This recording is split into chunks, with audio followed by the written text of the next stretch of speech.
it's been a very unusual time, a very unusual year. It's had, it's affected each of us, and it's affected all of us in multiple ways. It affects our families, affects our kids, affects our jobs, our companies.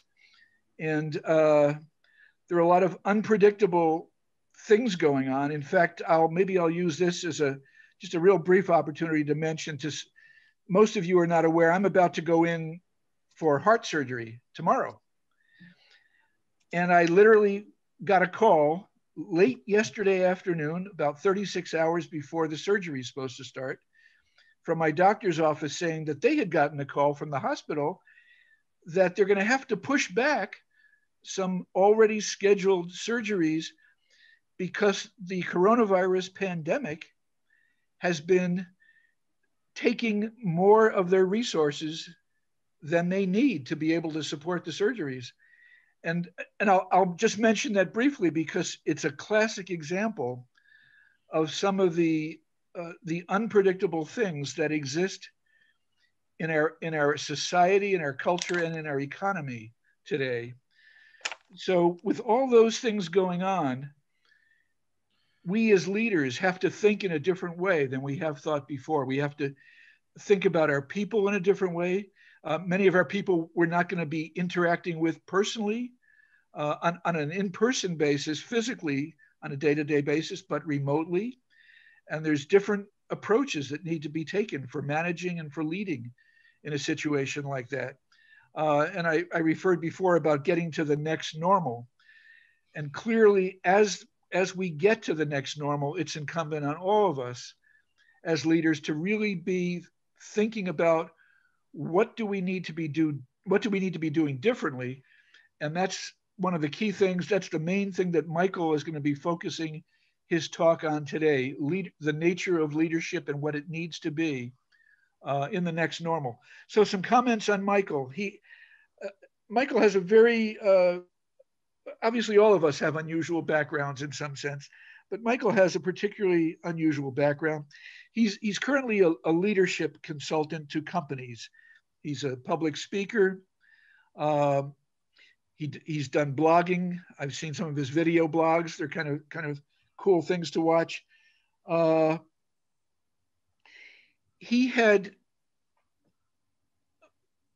Michael started in his early 20s. He played professional basketball, I think in the European leagues, if I remember. Michael is, for those of you who don't know, he's 6'8", kind of hard to miss in a crowd. Michael got his MBA from University of Kutztown. And Michael, I don't think I've ever mentioned this. I've actually been to Kutztown. For those of you who've never heard of it, it's a place in Pennsylvania. When I was 5 years old, my family took a vacation in that area. And I went to the annual fair that they hold in Kutztown each year. So I'm familiar with the area where you got your MBA. Michael went on to found multiple companies in San Diego. He was living hard. He was living fully. He was partying hard. And it began involving drugs, alcohol, partying at the Playboy Mansion. And at some point, it got to be a little bit much. And Michael really stepped back and began asking, what was his life developing into?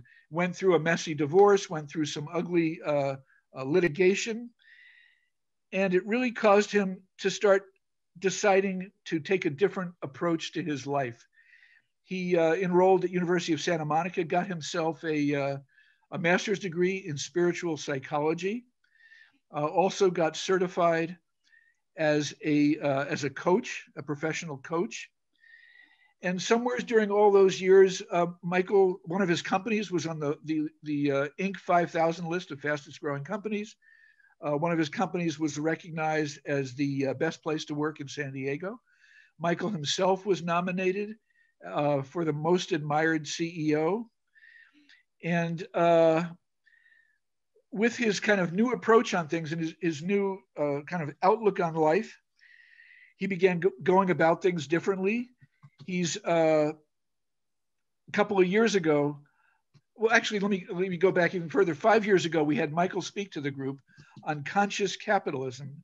And for those of you not aware of what that is, it's really a different approach to capitalism, a more humane approach, a way of treating people, situations, businesses in a different way than capitalists can often do in the capitalist system. Ironically, that presentation was 5 years ago today. It was December 1st, 2015, that Michael spoke to the group. So we're glad to have him back today. A couple of years ago, I had called Michael, and Michael, you'll probably remember this. I was interested in getting you to speak to the group again, and you told me something that it was in my email inbox, and I had just missed it a long time before. Michael told me he had left San Diego, decided to embark on a new part of his life, sold off all his stuff, gave stuff away, started driving across the country. He was going to join his sister, if I recall, to help their mother.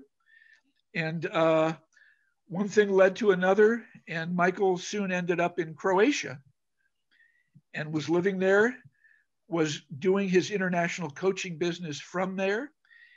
While there, he met a British woman, fell in love, got married, moved to London, which brings us current to where Michael is today. And Michael, at that point, I'm going to turn it over to you.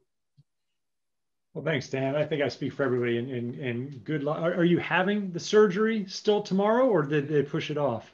I literally will find out later this morning whether I'm going in for heart surgery tomorrow or not.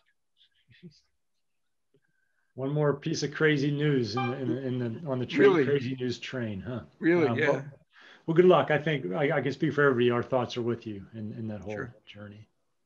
Well, thanks, everybody. And I want to start with the fact of every generation has its watershed moments where everybody of a certain age will remember where they're at for those moments, whether it was a moon landing, JFK getting assassinated, or, for example, for my generation, and probably everybody on this call, it was 9/11. So in the chat, I want you to go there. I want you to type in where you were at when you heard about the terrorist attacks on September 11th, 2001, because it's etched into my mind, and it's etched into probably anybody over the age of 35 now. So just pop that in the chat, because it's really important, because it's important to understand what we've been through and what we learn going through these different times. Now, for me, again, I'm an American. I was born in Pittsburgh, raised in Pittsburgh, spent a lot of time in San Diego. And during this time, I was actually over in Copenhagen, living in Denmark, as the European representative for a North American-based company. And at that time, I was relatively young, a young pup, right? 31, a little bit of experience, not that much experience. And I remember, because we sold enterprise software, we sold ERP, SAP, Microsoft Dynamics, et cetera. And I remember I was dating a Danish girl at that time. We were like a bit of a dinner party with her family, and CNN was on mute in the background. I couldn't take my eyes off of it. And she said, "Hey, you seem disconnected." I said, "Yeah, I think we're gonna remember this day for the rest of our life, all of us, even though it's happening in the States." Because you may remember then we weren't even sure what was happening as all that was playing out. It was just so bizarre. And absolutely, I still remember that exact time and saying that exact thing, as we probably all do. And so, we obviously that happened. We got through the next day or two, and then that's a little bit of a different crisis than COVID, if you remember, because business just stopped, travel just stopped. It's like things were just frozen in place. And I called back to our North American headquarters was in Vancouver. And I called back, and our entire sales team was stuck in Vancouver because they were having a sales meeting. And again, if you remember, nobody was flying for at least a week after that. And here I am, I'm relatively young. I'm talking to my buddy there, just, catching up with all the gossip and what's happening. And I said, well, what's going on over there? What's everybody doing? And they're just like, they're not really doing a lot. But a guy named Ken, and Ken was a senior sales guy. He always made quota. He was a really generous guy, just a genuinely nice guy. And he goes, what Ken is doing is really, really surprising me. And I'm like, well, what's Ken doing? Because two days after 9/11, nobody was, really looking to spend a couple $1 million on an enterprise software package. That was the last thing that they were worried about. And I said, well, what is Ken doing? And he told me, and I really learned a life lesson that day on leadership and about crises and about being human. And I'm going to share what that is in just a couple minutes, that lesson, because it's exactly the same lesson that I learned that leaders who are performing now and are getting their teams to where they need to be, both from a mental health and a performance standpoint, it's the same thing that they are doing right now. And that's really what I'm here to do, to share, because I know that we have some leaders on this call. We have some people that work a lot with leaders. We have some people with clients. And I normally do I normally do this talk to leaders, but it really affects all of us, because we're going through things right now that you know, as Dan said, nobody could ever have predicted. And I don't know if you might say I'm lucky or unlucky enough to go through some crises in my time, whether it's 9/11. I went through a nasty lawsuit where I almost lost everything, everything I ever did. I learned some things through there. And then during the Great Recession, my company's actually doubled in revenue and doubled in profit, because I learned what to do both from a business standpoint and a personal standpoint. Because when crises hit, we're leaders, it's as much as we really need to treat ourselves well as our staff and our team. And that's really, and what I'm here going to do is share some of those things. I've also been very lucky. If you caught that, I was working in Denmark for a North American based organization. And that was 20 years ago. And if you talk about virtual and remote work, that's the definition of virtual and remote work, working a continent away. So I've been doing that for 20 to 25 years. So I've learned a lot about leading and managing and being in remote teams that are new to a lot of people. You know, a lot of people have been going through, have been used to going to an office every day, and all of a sudden they have to deal with remote and virtual teams because they were forced to. So there was no implementation plan. All of a sudden the next day, everybody's working from home. So I want to share some things around that too. And Dan did a good job of talking about my background. And just to fill some of that out, I started as a programmer. I'm very analytical. I think that's why I get along with the FENG members. I'm a bit introverted, and I don't mind putting some time in behind the keyboard. And I was a good programmer. I'm smart. I'm driven. I really like solving problems. I worked my way up the corporate ladder, and then I started my first software company. We start to have a team, and then I realized I was a really horrible leader, because all the things that made me that very, very good programmer, I'm really, really focused on details. I'm really good at controlling things. Again, that introversion comes in. And then all of a sudden I have this team, and we're doing a couple $1 million a year, and just a year and a half in with organic growth. And all of a sudden I'm like, people are telling me the culture is not good. What culture? You guys are just supposed to do what I tell you to do, right? And that's obviously didn't work. And I realized that I had to change, because my lack of leadership was really causing issues. It was causing issues in my business. It was causing issues with my people, with my customers, with my team. It was causing mental and emotional issues, because, to me, leadership was just this big ball of stress. And I'm like, look, there has to be a better way to do it. And things came to a head with, again, like Dan mentioned, substance abuse, and I had a business partner assault me. And that's a longer dramatic story. You got to watch a Netflix special for that one. But it really caused some reflection. And like Dan said, I got coaches, I got trained by the best in the business. I ended up earning the master's in spiritual psychology. And I'm just about to earn my neuroscience certificate. And because I really like to understand, I guess I'm a programmer, I really like to understand what makes people tick. And that's what those did for me. And when I talk about spiritual psychology, it's nothing to do with religion. It's a very compassionate view of psychology. We learned 6 different psychoanalysis techniques in there, just from a very loving, compassionate view. And the funny thing is, all the coaches and all the training that I learned, when I started applying what I learned in that psychology degree to my leadership, that's when we started to thrive. That's when we got on the fastest growing companies list, the national fastest growing companies list. That's when I won Social Entrepreneur of the Year, because we were giving back, because we were coming from this place of service and giving instead of just money, money, money. And that's why I got involved with the conscious capitalism, because I believe that business is a force for good. And I believe nobody makes more positive impact in the world than leaders. And after 20 years in accounting software, I started as a programmer in the corporate thing, and then I was a successful entrepreneur of the year. And I really enjoyed my life in accounting software. But I figured after 20 years, I was thinking, hey, maybe it's time to move on to something else. And I know what you're saying. You're saying, Mike, when you mix accounting and you mix software, there's nothing more sexy in the world than those two things. And you were sort of a rock star. I'm like, yeah, I know, what am I going to do? But, I enjoyed my tenure. But I knew it was time for something else. And then some of the friends I knew that ran businesses saw the changes that were going on in me personally as a leader, as well as what was going on in my businesses. And they said, hey, can you teach us to go through the same change as well? And I started, I do some coaching, some training, some speaking, those different things. And that's where I started. I started helping them, and I found I really liked that. And so I sold off 2 out of my 3. At one time, I owned 3 software companies. I sold 2 of the 3 companies, and this is what I do full time now. And Stanford has brought me in to work with their startup ecosystem. So I work with small startup type companies. PwC brings me in to work with their high potential clients, so the owners and senior leadership teams.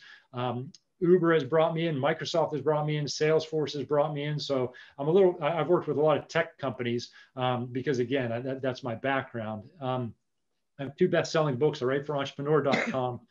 And when this started in March, to me, there's 3 different stages to what's happened. And the first stage is, I call it like a street fight. So when we found out people are going to have to go in lockdown, when we found out that COVID is a real thing in the West, in North America and Europe, obviously, it was like a street fight. Companies had to make major changes just to stay alive. So it's like, oh my gosh, you're in the street fight. You have like 2 or 3 weeks to maybe furlough people, maybe to stop spending money, to get these emergency funds in.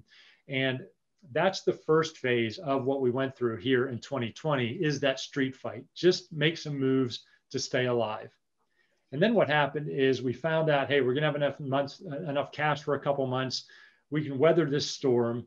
And then remember back then in March, we thought we were going to be out of this by July. So we went into a sprint, right? We can get to July. So let's pivot. Let's close down this business unit. Let's forecast. Let's forecast out to August or September cash-wise. I don't know if you remember, if you had clients that did cash flow forecasts, we were like, let's just say maybe out to September or the end of 2020, just to be safe, right?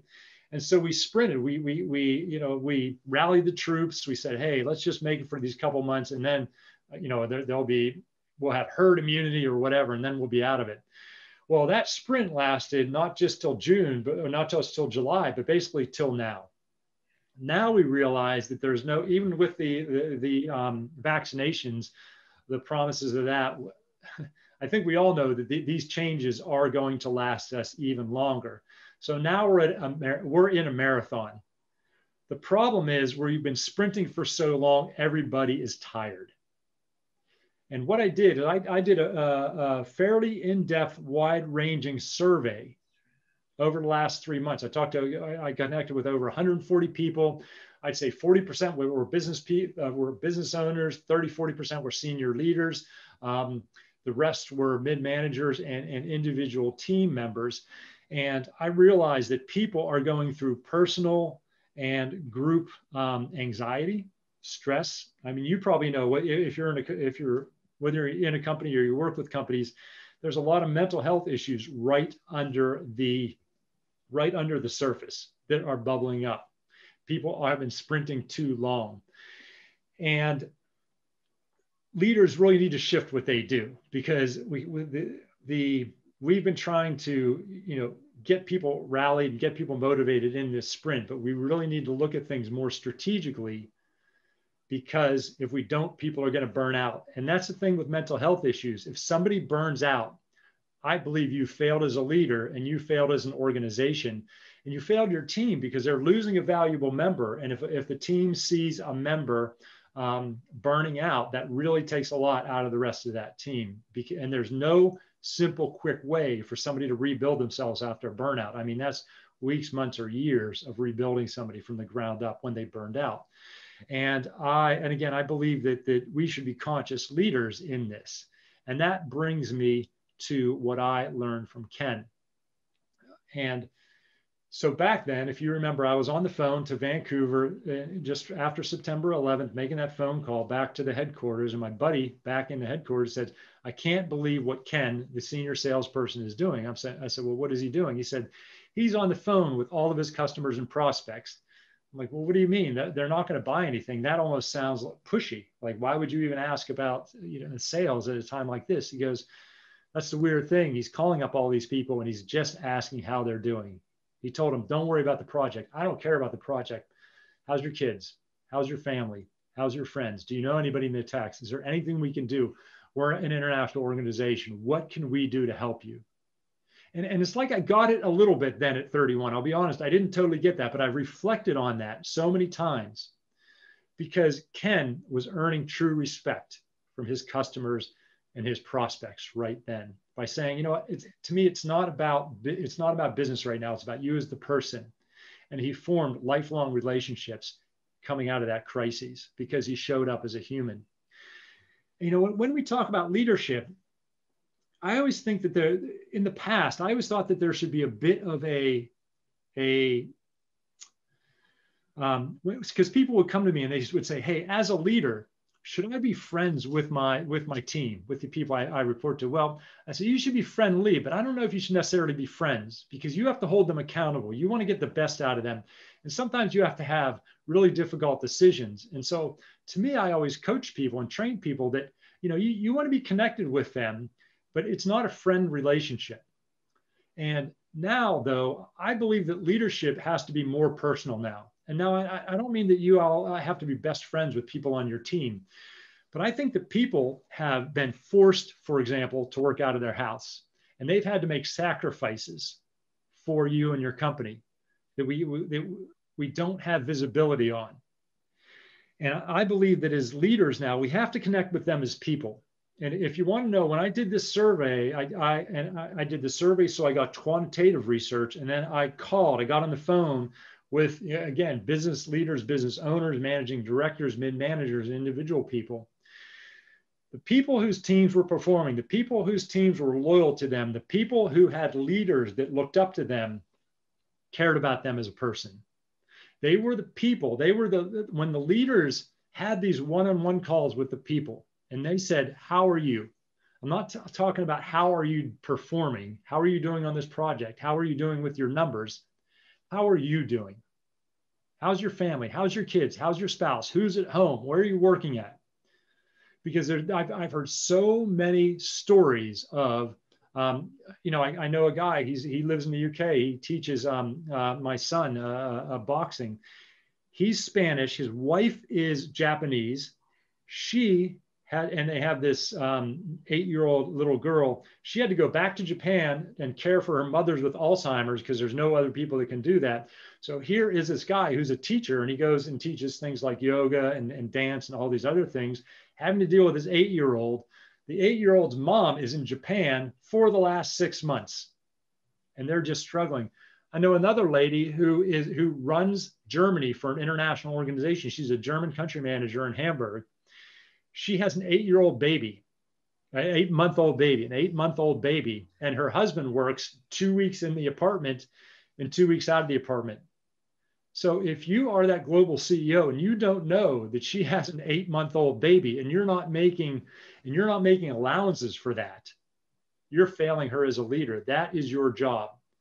And so you have to reevaluate how you are leading and managing people. And what I tell leaders out there is, look, if you spent 5 hours a week leading and managing your people, you should double that, because your people need you to help them. I need your people to really connect with them on this one-on-one thing and really care about them. That's what I learned from Ken, and that's what I learned from all these leaders that are getting the performance and the loyalty and the health of their team. Another thing that all these leaders are doing is they're creating time for social interaction. And a lot of us are numbers people. So with a lot of us, we got to think above and beyond the numbers for this. And I know a lot of the FENG members, I remember 5 years ago from our presentation that these are the people with the heart out there. And this is a time to use that heart, because people realize that that's where you're going to get respect. That's where you're going to get loyalty from. Now, I talked to one managing director, and he said that twice a day they meet for half an hour on Zoom, and it's optional, so anybody can meet. But so he's taking an hour a day just for social connecting. I'm like, what? You spend an hour a day, you spend 1/8 or 1/10 of your day not doing work, and you're telling your whole team to do it as well. He goes, yeah, you know what? I got to, because when we're a tight knit group, and when we were in the office, we would eat lunch together. We would have coffee together. We would go out for a beer together. And he's like, it's not any more time than we were spending before. But, you know, to him, his culture was very, very important. And that's what we have to do as leaders. We have to build in what was going on there at the office.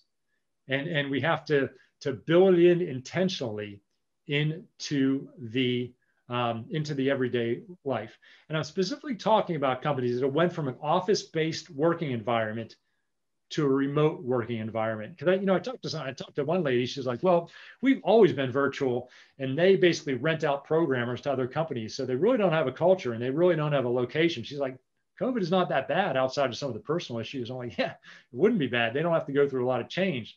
What I'm really talking about is I'm talking about the leaders who are very personable. And, you know, they really like getting people in the staff meeting and see people eye to eye. They really like management by walking around. They like taking people out for a drink, for lunch, those different types of things.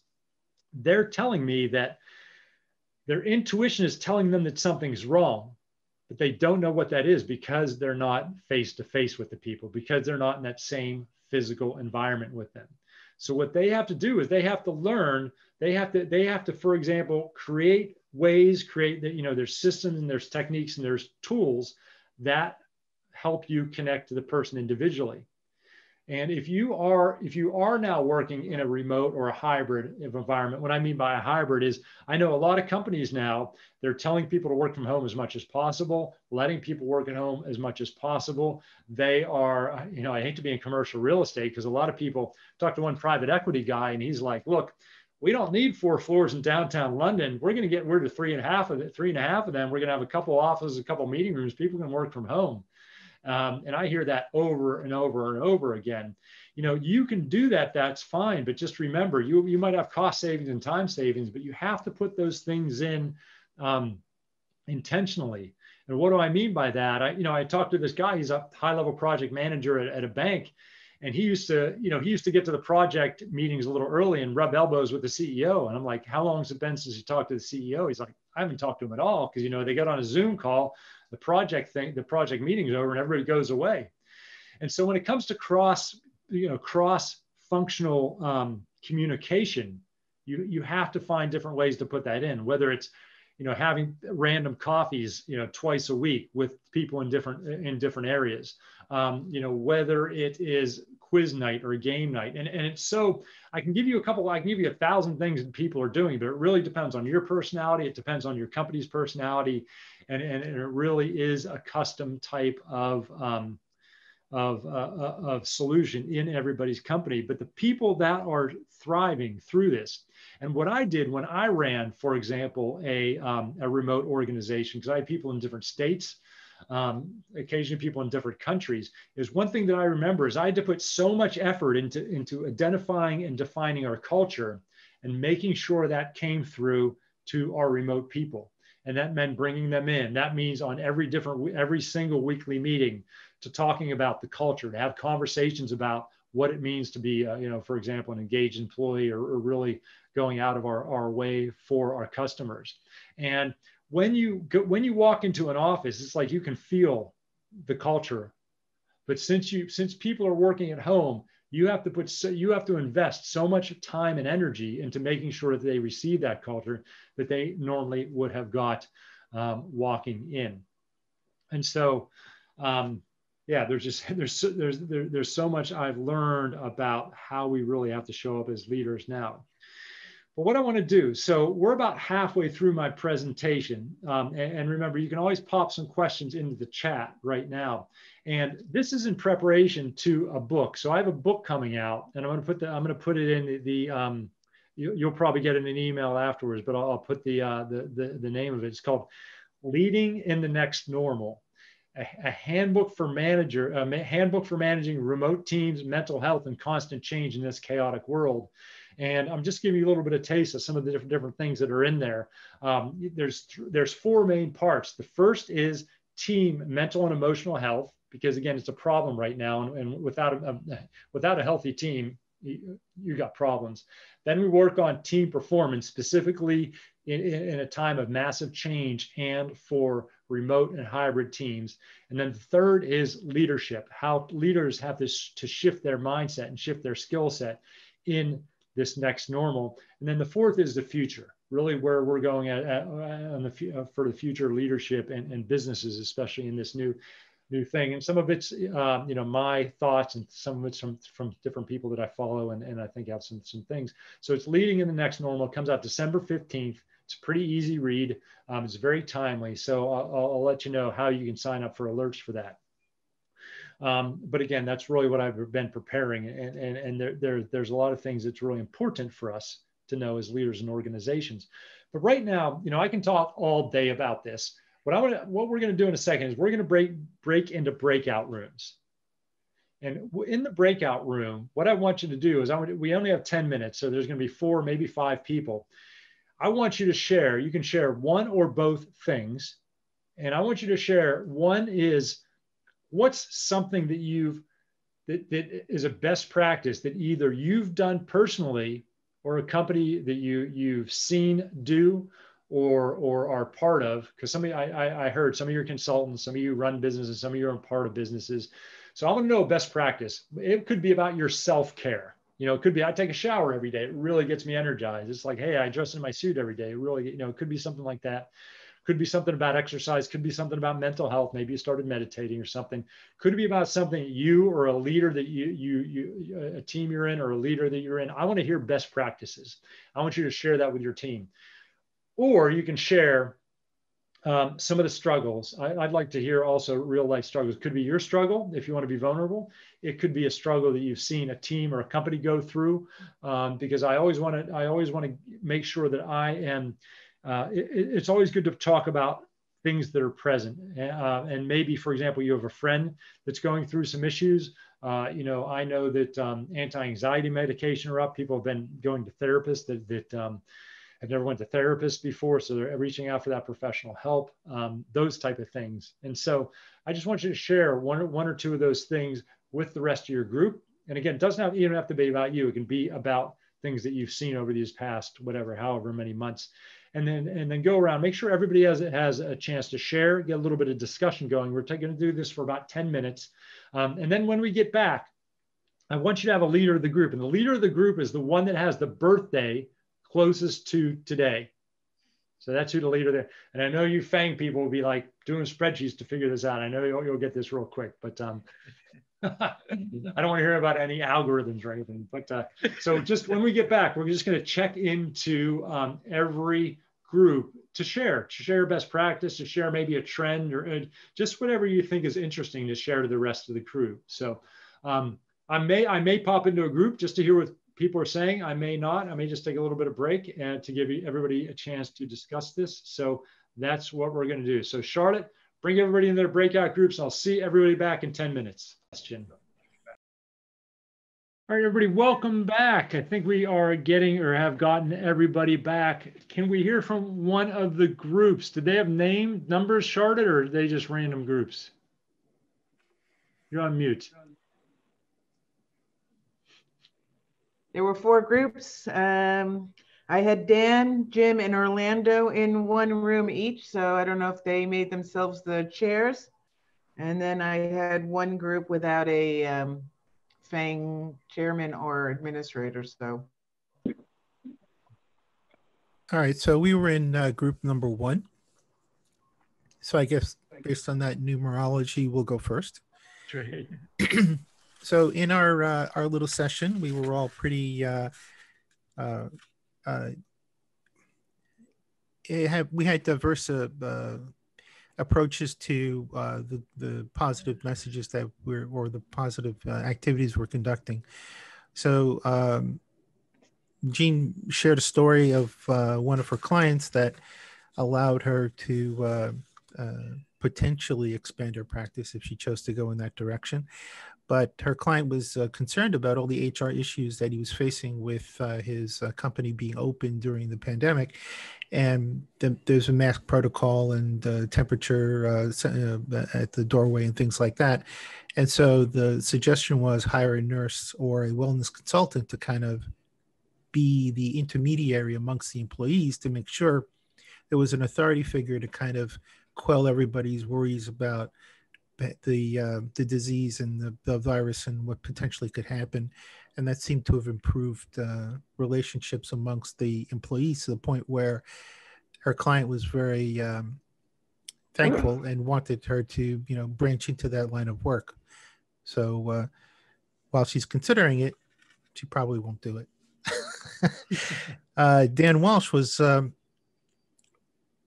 found that his colleagues or friends or associates that he's talked to during the last few months have all seemed to have gained weight through major inactivity and general sedentary issues brought on by the COVID situation. And so he's improved or increased his amounts of exercise, and that allows him to, regenerate, become more clear-headed, gives him, a clearer perspective, and becomes more energized, and allows him to avoid the refrigerator-based temptations. And unfortunately for his wife, the struggle that he's observed is during this process, there's a number of companies that are still hiring people, and they are going through a remote onboarding process. And so the problem with remote onboarding is that you don't get to meet your colleagues face to face. And so the natural relationship, building the way to assimilate within the organization, the nuances you learn about the politics or whatever is a lot harder to work through than if you had started, working in the office and then went remote, as opposed to starting remote and staying remote. So I think we all can appreciate, how that feels. As for myself, the thing I realized that the pandemic itself has, thrown everything upside down, but it's given me a different methodology or different perspective on networking, so that it's allowed me to approach things with more of a "what can I do for you" attitude, as opposed to what you can do for me attitude. And so I think that change in perspective has been very helpful in creating connections and utilizing Zoom. It's been incredibly efficient. I mean, we get to talk to people all over the world, and there's a specific agenda when we get on the call because we've made an appointment. There's no distractions. They're not being pestered at the office or whatever. The only thing you have to worry about is your 5-year-old coming in the room and screaming, "Hey, look at this."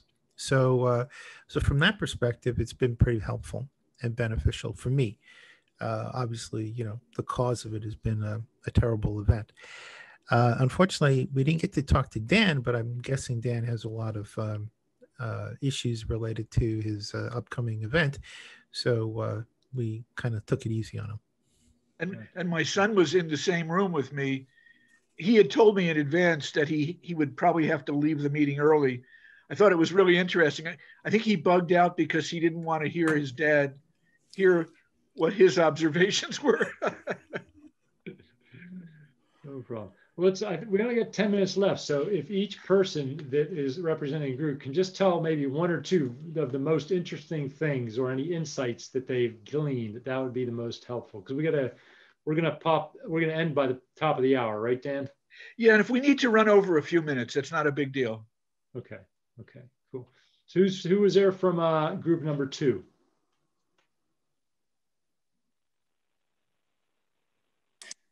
I don't know. There we go. I don't know if we were group 2 or 3. I don't know. But jump on in. Let me just jump in. Yeah, thanks. Okay. So a couple of things that were themes throughout the kind of discussing about best practices were remembrances of impact that these individuals had on their lives from previous bosses that they had, and practices that their previous bosses have done that they picked up on and really appreciated. Things like the management by walking around, or catching people doing things right, and praising them for that. The other thing that was coming up was the idea that in a self-care time, to really make sure to take care of yourself, right? So it's that old picture that we so often see when we're flying about the oxygen mask that comes down, you know, to make sure you put it on to the person the infant son next to you or whatever, and before you do yourself. So, you know, that self-care was very important, and making sure that you're able to be present in situations by making sure that yourself is taken care of. And then on the struggle side, it would really was stressed that the struggles of not being able to see each other in person, not being physically connected that way, was a bit of a struggle. And I think it just speaks to our need for relationships. And while Zoom is a great platform and provides a purpose, it doesn't quite cut it when you're face to face with somebody and the energy is flowing back and forth that way. So thanks for letting me share. That's great, Rick. Thank you so much. Who is next? Well, I guess I'll go next, Mike. I'm Jim Carr, and I was in charge, I suppose. Well, maybe not in charge, but I was part of the breakout room number 2 with Keith Patterson and David Edick. I started off by kind of contrasting my feelings towards what my former life as a naval officer was with what my life as a consultant now is, in the contrast of what the leadership mentality was in one as opposed to the other. Of course, in the military, I could issue an order, then expect everybody to obey that because of the nature of the organization. But when I got into the civilian field, I saw that I couldn't just issue an order and expect people to obey it, because that just doesn't happen in the civilian world. So different approaches had to be done. And one of the approaches I took was when somebody had an issue with a job-related issue, or even with a personal nature, was to ask them what they thought the best solution was for them. And once we got in, they start talking about what they felt would solve the problem. We got into the discussions to how that would actually apply, and if there were any disadvantages or advantages between different approaches and stuff like that. And that seemed to work best, at least in my opinion there. Keith expressed the opinion that he doesn't like Zoom a whole lot because it prevents him from having that person-to-person human interaction where you actually meet somebody, can shake their hand and, you know, see, look them in the eye kind of thing and stuff like that. He kind of misses that, and he feels he loses a lot of relationship building opportunities with that kind of a thing as opposed to Zoom. Though he finds it a little bit better dealing with people he's met in the past, person-to-person, with dealing with them on Zoom than they would if it was just a complete stranger meeting for the first time. So I thought that was, I also kind of agreed with him on that, because I think you do get more out of a person-to-person meeting from time to time on that.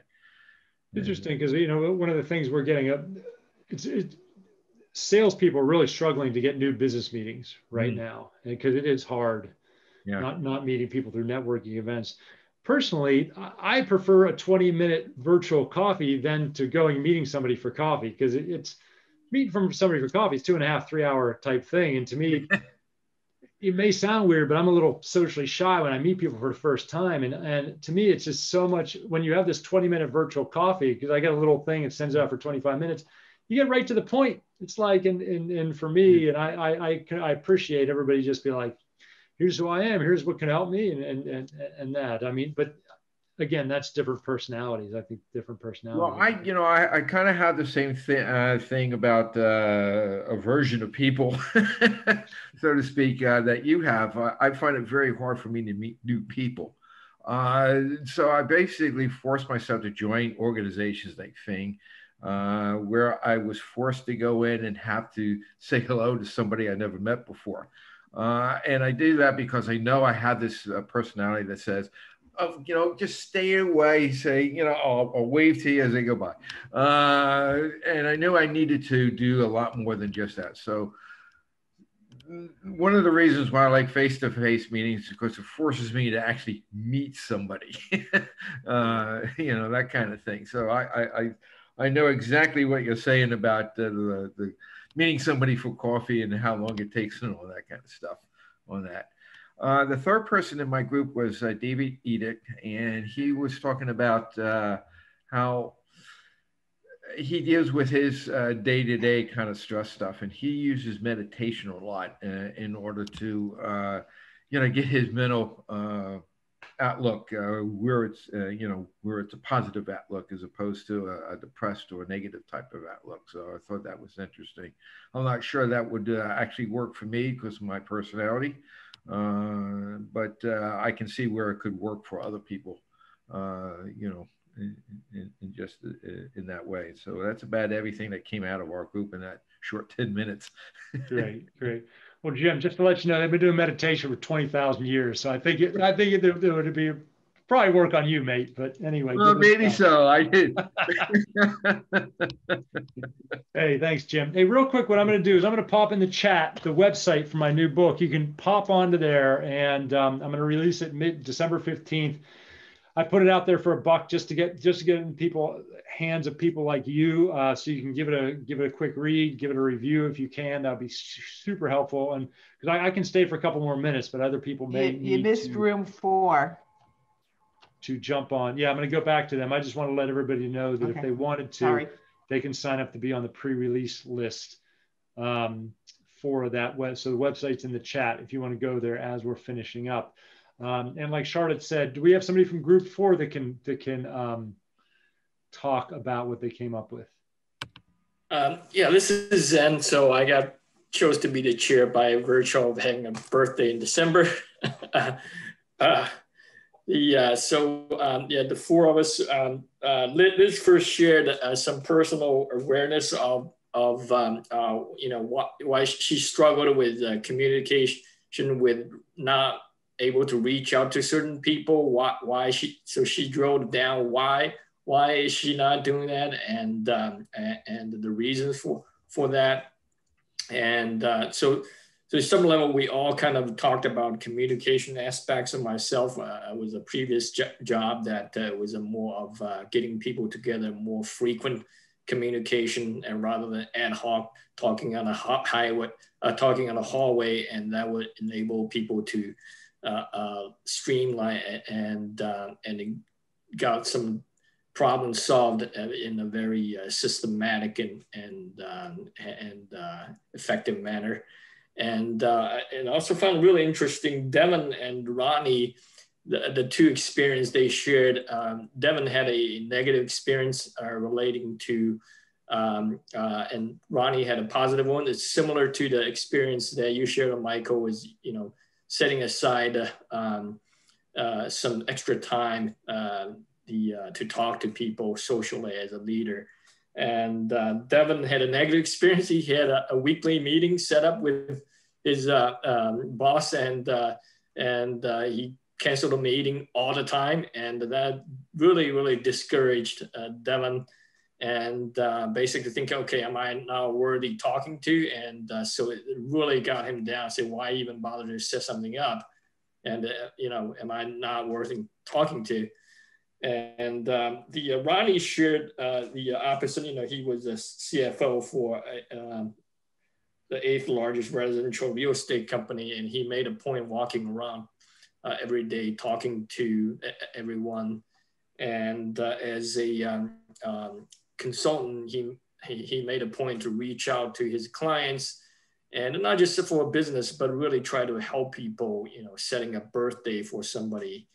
And so I find that those two experiences actually that it's really interesting, and especially in this time, personally and work-wise, that I think we ought to just reach out to people, not just purposely say, hey, I got something important I need to share with you, but just how are you doing? And the social, how are you doing? And I found out myself actually did some of that with a lot more relatively more frequently, not having agenda, just to reach out to people and read. And I think it's very important to develop that personal relationship with people and frequently. And I think that's gonna go a long way for everybody personally and business-wise. Yeah, well, thank you for sharing. Great insights, great insights. Great. Do we have one more group? Was that it, or do we have one more group? That was it, wasn't it? Cool. All right, no problem. We're at about the end of time. Is there any questions that came up? I mean, you know, there's so much stuff that I could share, but I really like hearing what everybody else came up with, and hopefully you got some good discussions in your group. If there's the, you know, I'm pretty, my name is Michael Anderson, but I go by R. Michael Anderson. So I'm Googleable, and you can find me at R. Michael Anderson. My first name is Robert. That's a little secret there, I'll tell you. So you can find me at rmichaelanderson.com, and you're welcome to always drop me a line. I put my LinkedIn in there as well. Please sign up for the book. It'll be a big help if you buy it for a whopping $1 when it comes out on December 15th, because it gets my numbers up. And if you read it and you like it at all, give it a 5-star review on Amazon. That would pay me back in spades for if I provided at least a little bit of value for here today. If there's any big questions, I can handle them. Otherwise, we are about at time, and I want to be respectful of everybody's time. And you know, just hopefully, as you go through, as you deal with clients, as you deal with whether you have bosses or team members or whatever, just remember everybody's going through crazy change right now, and there's a good chance if somebody seems off, if they've been getting angry a little bit more often than or short, or they're not making sense, just have compassion with them. Slow things down, make it a personal conversation, because 9 times out of 10, they're going through, it's nothing to do with you, it's what's happening at home. And you, instead of meeting them with anger or frustration, meeting them with compassion can literally save a life. If not save a life, save a day, save an hour, save a minute. And that's really the best thing that you can do for them. So thank you very much, everybody. Michael, thank you very much. Just a few comments here. It was an inspiring hour. It was cool stuff to hear. And I think the breakout rooms, as you commented, really yielded some very interesting stuff. I'm actually going to give some thought while I'm lying in a hospital bed, giving some thought to possibly making breakout rooms a part of every FENG meeting. I think there could be some value. As those of you who've come to our in-person meetings know, our traditional way of doing it is we have 30 minutes of just people arriving, mixing, and that tends to be a very vibrant time. It is a loud room during that 30 minutes with everybody just running into each other and talking and all that fun stuff. You know, I joined another similar meeting to a FENG meeting that I was a member of, and as people arrived, they got into a breakout room, which was amazing. So instead of that, you could tell people to arrive 15 to 30 minutes early, and then they could actually network with people before and chat in a breakout, a social chat beforehand. This is via Zoom, right? Yeah, I thought it was beautiful. I don't know how you set that up, but I thought that was genius. Yeah, no, I think that sounds like a good idea. So, okay, everybody, you heard Michael give his URL for his website. You can reach him that way. Just kind of a public service announcement. Just remember, the pandemic is very much alive. We are in the middle of holiday season. All the public health experts are warning us this has the potential and the likelihood of making the exponential growth even stronger in the coronavirus pandemic. So please just be very careful. Wear your mask, keep your social distance, respect your fellow human beings. The life you save literally could be your own or could be people whom you love. So keep that in mind. Our next meeting is going to be January 5th. Let me think if there's any other last thing I wanted to say here. No, I think that's pretty much it. Hope everybody has a good, fun, healthy holiday season. Hope to see you after the first of the year. Thanks for coming, everybody, and happy holidays. Michael, thanks again. Dan, good luck. Good luck with your. Thanks. Good Good luck. luck. Yeah.